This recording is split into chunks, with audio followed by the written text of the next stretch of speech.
Hi, I'm Lisa Fletcher, and you're in the stream. Today, will online campaigning in Ghana translate into actual votes? We look at how social media may play a key role in the country's upcoming presidential election.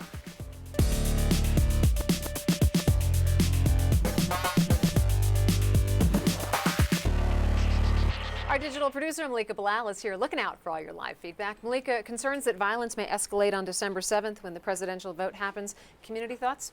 Well, Lisa, we did something a little bit different today where we had Facebook target posts for a specific region, and in this case, Ghana, and the response was overwhelming, including this one from Adam, who writes, I can assure everyone in Ghana and the rest of the world that though my country is small, we're going to be the star of Africa. Violence-free elections are our hallmark. We have done it, and we shall do it again. So for those of you at home, if you'd like to join the conversation, please do use the hashtag AJStream. Violence-free elections. Can't complain about that. Sitting between us is Kwaku Nduom. He is the professor of international peace and conflict resolution at American University. He was previously coordinator of the G8 Africa Partnership Project at the Council on Foreign Relations. Professor, welcome to the stream. Thank you very much. Thanks for having me. Yeah, we're glad to have you. Now, to give us an on-the-ground perspective on today's topic, we've got an all-Ghanaian Google Hangout. We're going to hear from them about the issues they want addressed by the candidates. So thanks to all you guys for joining us. We're going to get to that discussion in just a second. But first, we wanted to share some of the hashtags that our community's been following.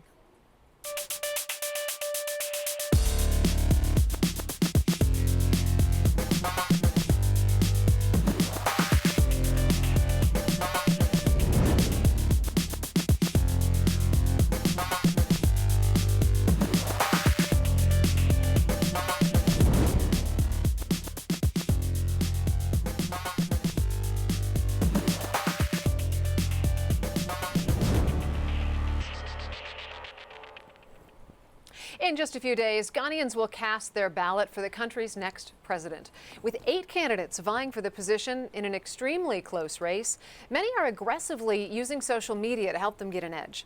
Now, with the help of Ghana Decides, which is a nonpartisan project partly aimed at facilitating online debate, Facebook, Twitter, YouTube, and other platforms are being used with innovation rarely matched in even the most wired countries. Here's some of the e-campaigning.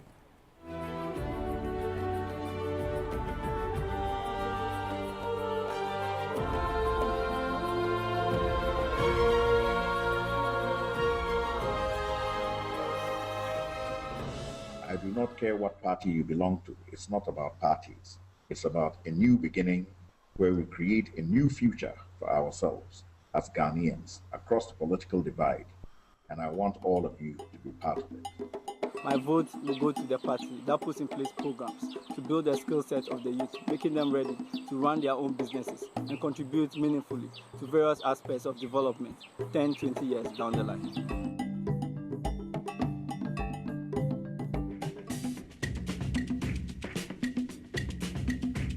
Yeah, yeah, yeah.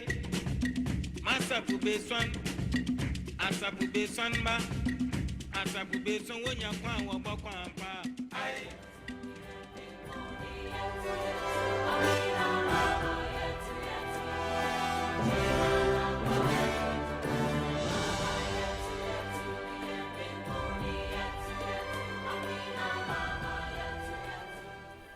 All right, those are all very nice, but here's the question. Ghana has less than 10% internet penetration and nearly 14 million voters. So how much of this online campaigning will translate into actual votes on December 7th? And with criticism that the candidates are focusing purely on personalities, is social media forcing them to maybe discuss real issues like corruption, education, and a lack of health care? Joining us from Elmina in central Ghana is one of those presidential hopefuls, Dr. Papa Kwesi Nduom of the Progressive People's Party. He has been nicknamed the Facebook president because it is believed that if the elections were to be carried out on that platform, he'd win. Nduom is known to be extremely active on Facebook, where he directly engages with his supporters and also purchases ad space for his campaign. Dr. Nduom, welcome to the stream. Well, thank you. So let's get right to it. There's less than 10% internet penetration in Ghana. Why are you putting so much energy into social media, and do you really think it's going to translate into meaningful votes? Well, definitely. Well, first of all, I believe that it offers me and our political party, the Progressive People's Party, an easy access to many people. We have got close to 180,000 people on Facebook.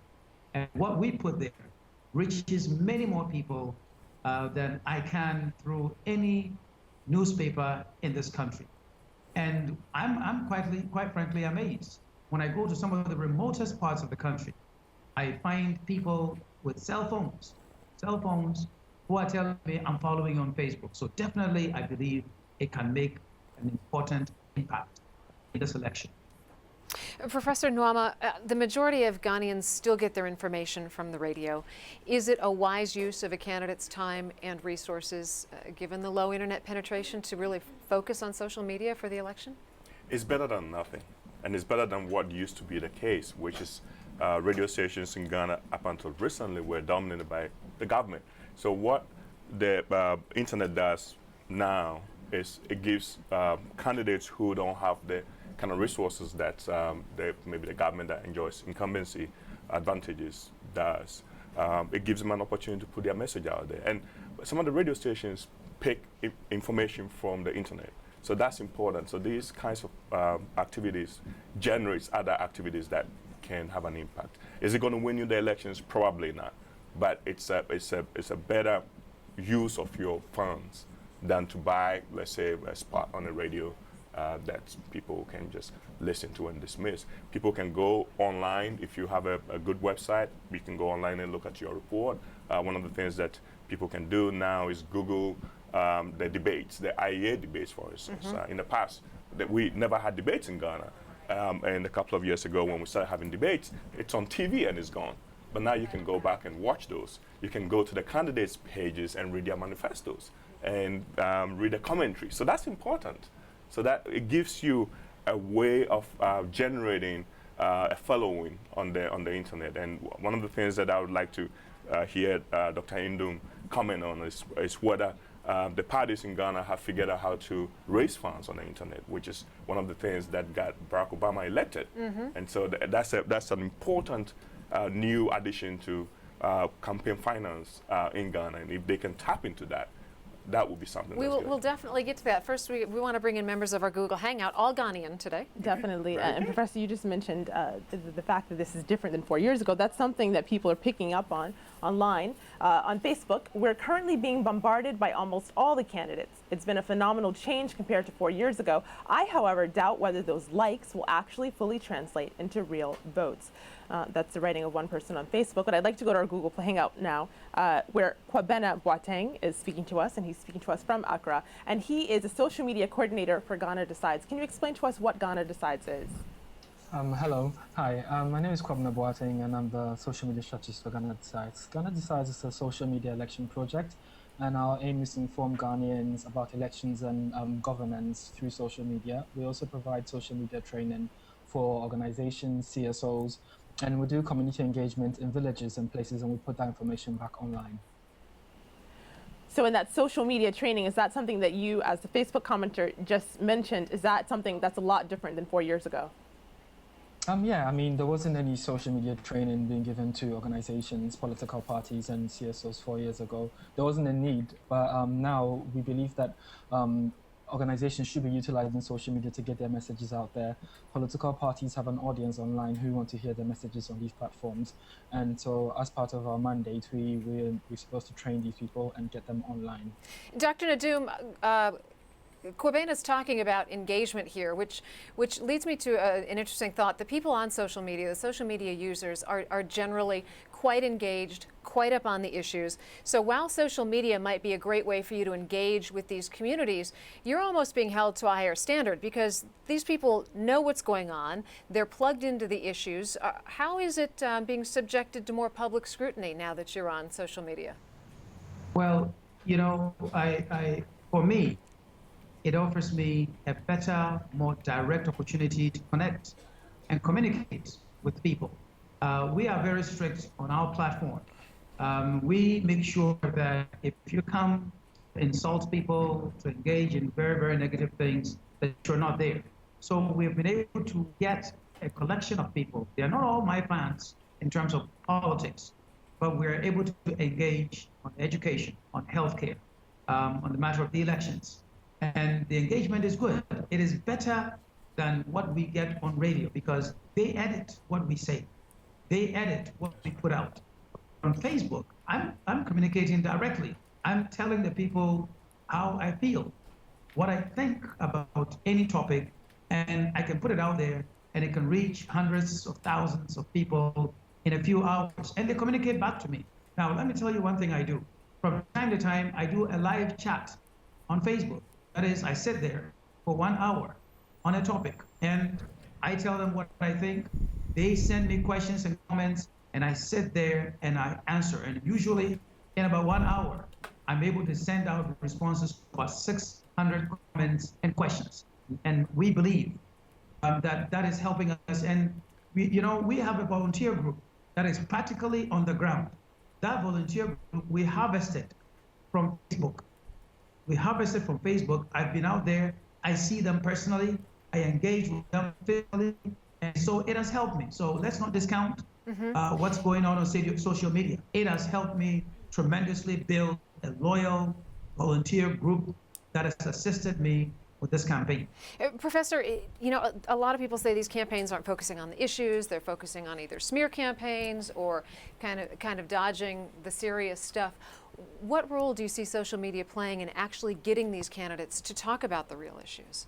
Well, social media can force the candidates to address some of the inaccuracies in the statements that they issue because people come back and they let you know. And social media is becoming a way to fact check some of the things that are said. Because what you say now does not just play on the radio and disappear. There's a record of it. There's a transcript of it somewhere. And people can come back to you.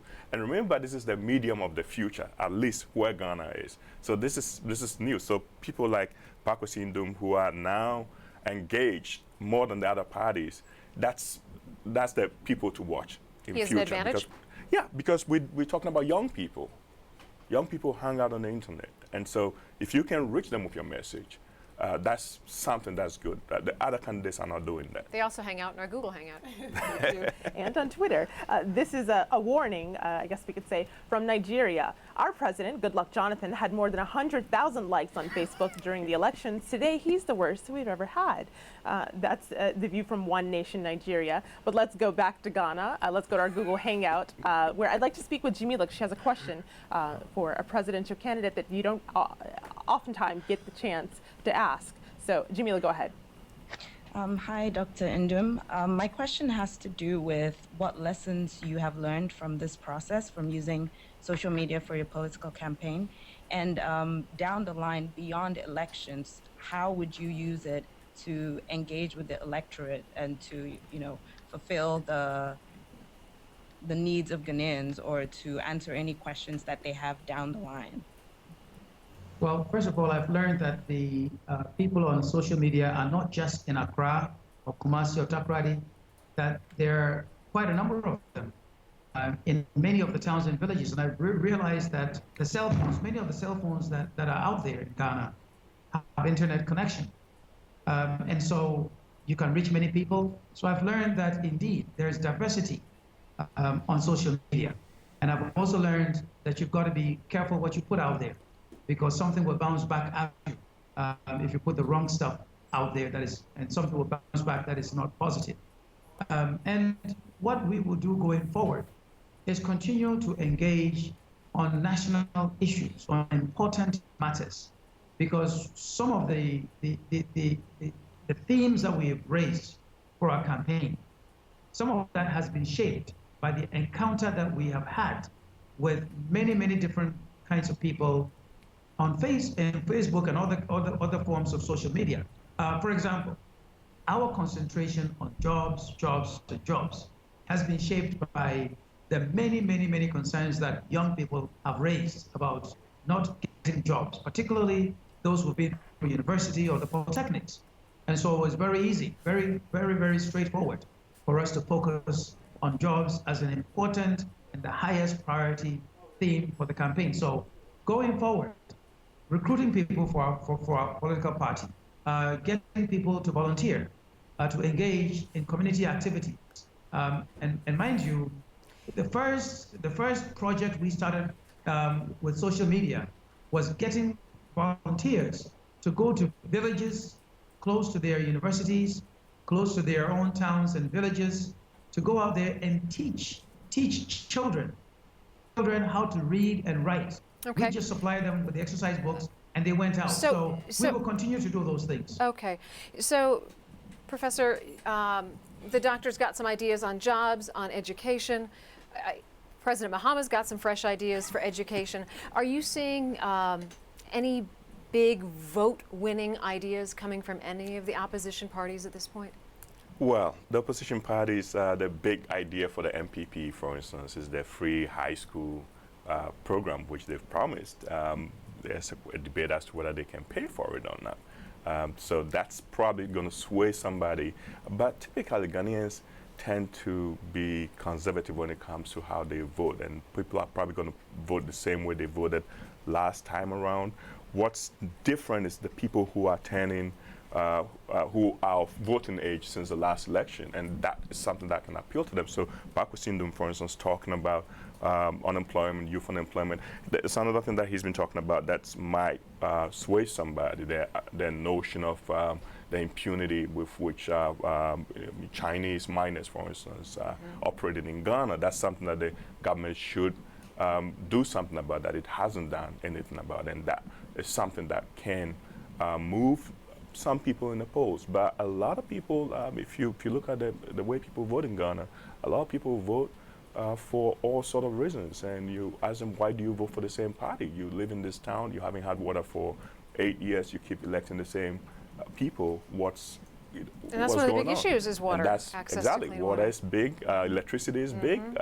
Right now, the government company that handles electricity is promising not to cut power till after the elections. They promised from today. Nice of them. And that's a problem. Of course it is. So for a lot of people, this election will probably not change a whole lot. It's even amazing that they go out to vote. Well, so we're talking, of course, about the issues behind the likes. So let's go to our Google Plus Hangout for a comment on that from Kofi. Kofi is a student speaking to us from Cape Coast, Ghana. Go ahead, Kofi. Thank you. My name is Kofi Abua. Dr. Nduom, this is my question. How will you resolve the failing educational system with respect to unemployment? Because a lot of graduates, just like myself, I'll be graduating next year. So how will you define your policy so that after I graduate, I will not be unemployed? Because our educational system is really failing us. And it's not just about a change in a minimal way, but we need a whole change totally. So what is your take on this? Thank you. Well, Kofi, it is not the education system that is failing you. It is the leadership. It is the leadership that is failing to create the proper environment for job creation. It is a leadership that is allowing the country to become a country that just imports just about any and everything, and not encouraging the local entrepreneurs to develop. And that is how come we are looking at what we call low-hanging fruits. We have gold in this country, all over the country, but there's no gold refinery in Ghana, and therefore we can't even make jewelry in Ghana. So we have to, a land that produces gold in abundance has to fly. Our people have to fly to Dubai, to China, and elsewhere to buy jewelry and for us to come and sell in Ghana. We want to ensure that we collaborate with the private sector so there are gold refineries in Ghana, so we can produce jewelry, so that our people can have jobs. We have a school feeding program that is feeding our children imported rice, imported fruit juice, and so on and so forth. We want to make sure that we use the government's purchasing power to provide a market in Ghana for our producers. So it is not the education system that is failing you. It is the leadership that is not being visionary enough, that does not understand entrepreneurship. And that is how come the Progressive People's Party has people like myself who know how to create jobs practically in the private sector. And that's what we want to do. Okay, so Professor, Ghana is one of Africa's fastest growing economy, oil riches, gold riches, two resources that have taken similar countries down very, very dark paths. How does Ghana increase in those areas and avoid corruption along the way? Well, Ghana is lucky not to have discovered oil maybe 20 years ago. Ghana got lucky because it was poor for a long time, and when you're poor, you're forced to build institutions. So Ghana has some of that institutional capacity to manage the wealth that. But when you're countries poor like- and then you're suddenly rich, yes, things can also but if go you sideways. don't have the institutions in place, when you get the oil, then you have no means for managing it effectively. Now, that doesn't mean that Ghana is not going to make mistakes. Ghana will make mistakes, but it's a lot harder than a place like Nigeria that found oil before they had a chance to build institutions. Of course, we've never really had this kind of wealth before, so we're actually going to see what, I don't think a lot of things have changed for ordinary Ghanaians, and that's part of it. This election is about the social contract, and it's about what Ghanaians expect from their government. It's some sort of a referendum on the incumbent. And remember, John Mahama has only been there for a couple of months, but his party has dominated politics in Ghana 23 out of the past 31 years. So most of the things that have happened in Ghana rest at their doorstep, and he's not going to be able to claim that he's a new guy. I mean, his party owns most of the problems in Ghana, and Ghanaians are going to have a choice between him and somebody else on Friday. And if they think that he's done a good job, they're probably going to elect him. All right. Well, We've got the about a minute questions- left in the show. Exactly. The questions keep coming. There's time for one short one from Sharifa in our Google Plus Hangout. Sharifa, you can keep your question short, and we'll try to keep the answer short as well. Sharifa, you might need to unmute your microphone, but Sharifa is a columnist for the African Business Journal. She's speaking to us from Ghana. Go ahead, Sharifa. Hello. So we've been talking a lot about social media, and the frequent power outages that are common here in Ghana impact not only those of us who are using social media, but also the Ghanaian public and businesses as well.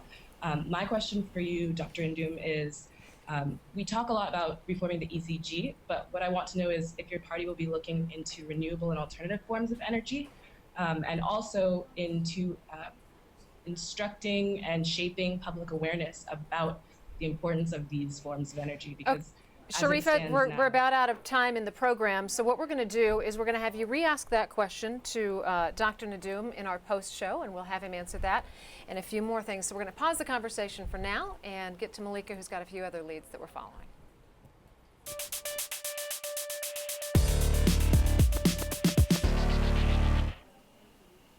The organizer behind U.S. celebrity Kim Kardashian's controversial trip to Bahrain has tried to put a positive spin on her visit.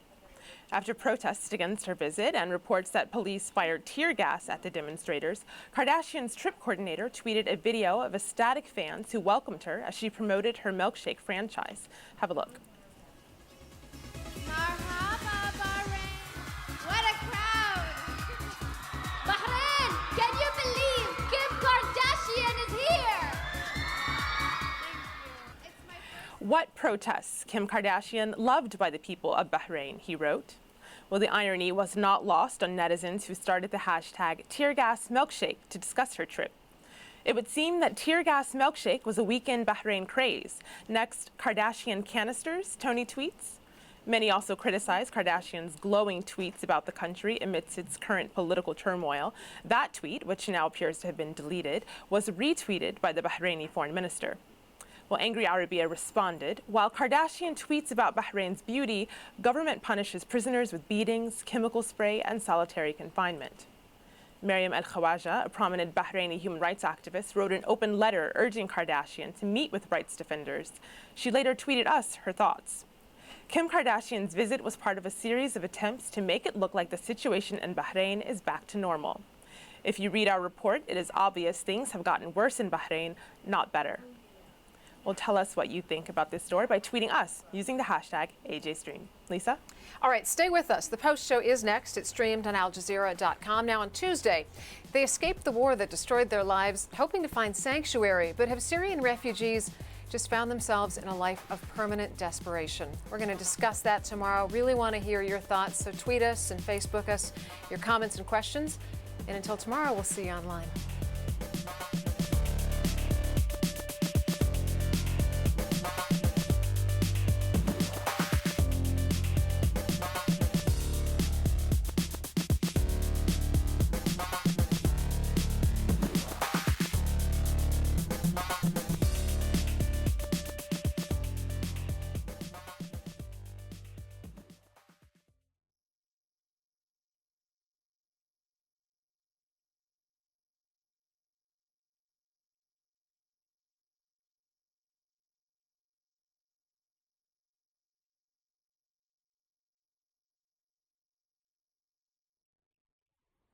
Welcome back to the Stream's online post show. We're discussing Ghana's upcoming presidential election and what role social media has played in the campaigning. Still with us is American University professor Kwaku Nduom.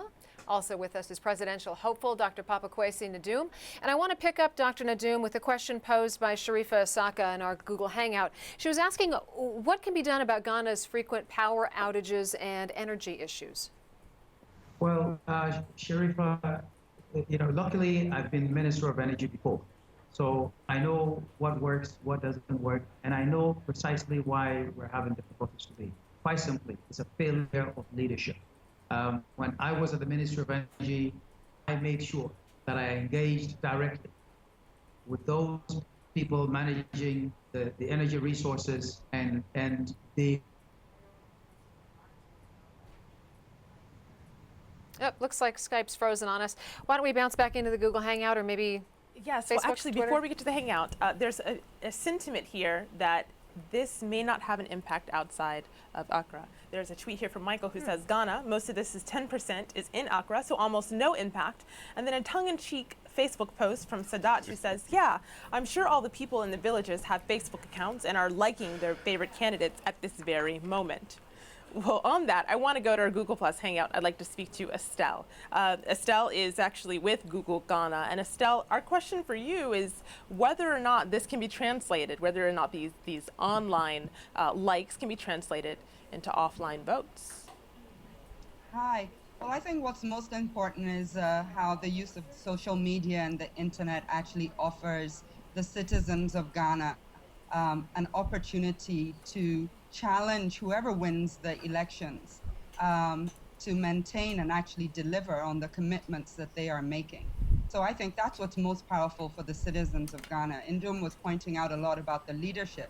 I think what's important is that the citizens are learning more and more about their rights and their responsibilities in ensuring that we have a successful and a rich country. And that's what I'm most excited about in these elections. But concretely, how do you go about moving these online conversations to people outside of the major city centers? Well, you're absolutely right. A couple corrections, though. The ITU recently released statistics that Ghana's internet penetration is up to 14% and 23% on mobile broadband. On broadband. And I think what's important to realize as well is a lot of people access the internet via shared computers, via cyber cafes. And Accra is very influential, and we have very strong family ties. So what Accra is thinking does influence what's happening outside of Accra as well, as we communicate with our families outside of Accra. So I think it's very important, and most important, this is today, but Ghana doesn't stop today. We will have another round of elections in 4 years' time, and it's about, growing our democracy. Professor Nduom, there's fairly high political tension in Ghana right now. There was some violence, even at some of the primaries. Are you at all concerned about violence emerging on December 7th when the elections happen? No. But we can't say for sure. It depends on what happens in the elections. Ghana's elections, most of the polls are predicting that it's going to be a tied race. And when you have a tied race, each of the main candidates think they're going to win, so the disappointment is always greater. And so there's always the potential for some violence in places where people expect the candidate to do well, and then if the candidate doesn't do well, then people are frustrated. But I think that by and large, in the past, we've come very close to having major conflict after elections, and candidates have been talked down, and they've agreed to concede. So I trust that the National Peace Council does a lot of good work in this arena, and we just had a showing in Kumasi where they all pledged. So I think that we have the institutional framework to manage the post-conflict problems that will come up. Dr. Nduom, your party in 2008 got about 1% of the vote. Give us your prediction for what the outcome of things is going to be in a couple days. Correct.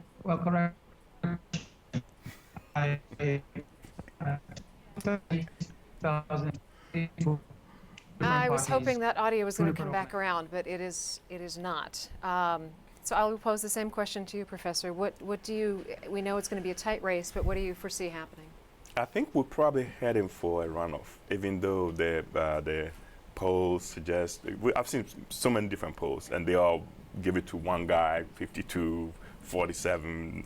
I think we're probably heading for a runoff. There's only a 44,000 vote margin in Yes, 08, the right? last, yes, the 08. So I don't think that anybody pulls it out in the first round. So that then a runoff leads to a possible coalition government? Sort of, but I don't think that the other parties will have enough votes to, make a difference. In a runoff, it's a simple majority. So whoever gets the most votes becomes president. Well, the runoff is something on the minds, of course, of our community members. Yeah. Joseph says, Nduom can only swing the elections into a second round, but stands no chance of being president of Ghana. There's one last thought here from a member who left a video comment. Now, of course, she left it for Dr. Nduom. But Professor, if you could have a listen, let us know what you think. And I'm a Ghanaian American living in Washington, D.C. I think the social media campaigns have been very effective in not only mobilizing young people to vote in Ghana, but also getting the Ghanaians abroad more connected to the elections. I have two questions. What role do you think the Ghanaians abroad have on the elections outcomes this year? And also, how do you intend to keep the momentum going? After Election Day, how do you keep politicians accountable to their campaign promises through social media? How do we keep the momentum going? Well, it's through stuff like this. So don't shut down your Facebook page after the elections. Keep it going, and there's going to be another elections. So don't forget people who are not there today. I mean, I live in Washington, D.C. I can't vote in this election, but hopefully very soon I'll be able to vote. I just got my dual citizenship certificate, so hopefully I'll be able to vote someday. We have newspapers here that help to generate opinions, and we support family back home. We send money every month, and so we are major contributors, and so keep that engagement going. And politicians don't do good on a morality basis. The people of Ghana have to hold these guys accountable. So you have to keep going back and remind them of the promises they make when they ask for your vote. And that's how we have to do it. The politicians, they take your vote and they forget about you. But you need to keep knocking and you need to keep asking. If you don't ask, you won't get anything. So that the onus is on us.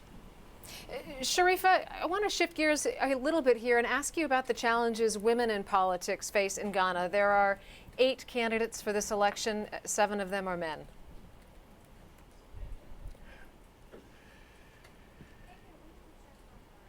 Sharifa, Hello, Lisa. There you are. Hi. Yes, can you hear me? Yeah. Hi. Yes, women in politics, obviously this is a contentious issue wherever you are. Being a female in a traditionally male-dominated role myself, and I not only write for the African Business Journal, I've also been working with Ghana Decides doing videography, so I've gotten to actually go out in the field with them when they go and talk to groups, and a big part of what they do is gender inclusivity. So we've spoken to female candidates, we've spoken to women on the ground, and while it's not where we'd like to see it as of now, there is change happening. All right. It's very slow, if I may comment. Yeah, please. There is about 1,200 candidates running for parliament. Only 134 of them are women. That's wrong. I mean, that's absolutely wrong. So the parties have to commit to allowing women to rise to the top. They shouldn't just take women's votes. They should go out and have a policy of encouraging women. I don't know if it's time to even look at quotas. They have quotas in a place like Rwanda, and it's made a huge difference. But you need something better than the current system because women are not rising through the ranks. Yeah. Well, a good wrap-up tweet here is from Ghana Decides, which is something, of course, we've mentioned throughout the show. More and more people in Ghana are learning about their civic rights and responsibilities on social media. Excellent way to end the show. Our thanks to you, Professor Nduom, for joining us. And of course, thanks to Dr. Nduom, the PPP candidate, and everyone in our Google Hangout. Loved having you on the show today. Now, tomorrow, they escaped the war that destroyed their lives, hoping to find sanctuary, but have Syrian refugees found themselves in a life of permanent desperation? We're going to talk about that. So tweet us your question, comments, send us some Facebook questions. And until then, we'll see you online.